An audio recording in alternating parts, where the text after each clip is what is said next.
સૈનિક બોર્ડ દ્વારા પૂર્વ સૈનિક સંમેલનનું આયોજન 450 થી વધુ સૈનિક પરિવારો ઉપસ્થિત રહ્યા. પંચમહાલ સ્થિત જિલ્લા સૈનિક બોર્ડ ગોધરાની ટીમ દ્વારા દાહોદ શહેરના પંડિત દીનદયાળ સભાગૃહ ખાતે ભવ્ય પૂર્વ સૈનિક સંમેલનનું સફળતાપૂર્વક આયોજન કરવામાં આવ્યું હતું.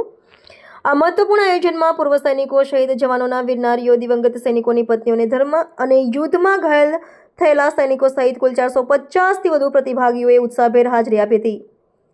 સૈનિકોના સન્માન અને તેમના કલ્યાણના ઉદ્દેશ્ય સાથે યોજાયેલા કાર્યક્રમમાં સૈનિક પરિવારોને કેન્દ્ર અને રાજ્ય સરકાર તરફથી મળેલી સહાય યોજનાઓ તેમજ સવલતોની વિગતવાર જાણકારી પૂરી પાડવામાં આવી હતી. આ સંમેલનમાં દાહોદના માનનીય જિલ્લા કલેક્ટર અને જિલ્લા પોલીસ અધિક્ષક સહિત અનેક પ્રતિષ્ઠિત મહાનુભાવોએ વિશેષ ઉપસ્થિતિ આપી હતી. જિલ્લા સૈનિક બોર્ડની સંપૂર્ણ ટીમ દ્વારા આયોજિત આ સમારોહમાં સૈનિક પરિવારો સાથે સીધો સંવાદ સ્થાપિત કરવામાં આવ્યો હતો, જેમાં તેમના પ્રશ્નોનું નિરાકરણ અને સરકારી યોજનાઓના લાભો માટે જરૂરી માર્ગદર્શન અપાયું હતું. અધિકારીઓએ દેશની સેવા માટે સૈનિકોએ આપેલા મૂલ્ય યોગદાનની સરાહના કરી હતી અને ખાતરી આપી હતી કે તેમના કલ્યાણ અને પુનર્વસન માટે વહીવટીતંત્ર હંમેશા કટિબદ્ધ રહેશે. આ પ્રકારના સંમેલનો પૂર્વ સૈનિકોને તેમના પરિવારો એક મંચ પર લાવીને સામાજિક સેતુ બાંધવાનું કાર્ય કરે છે.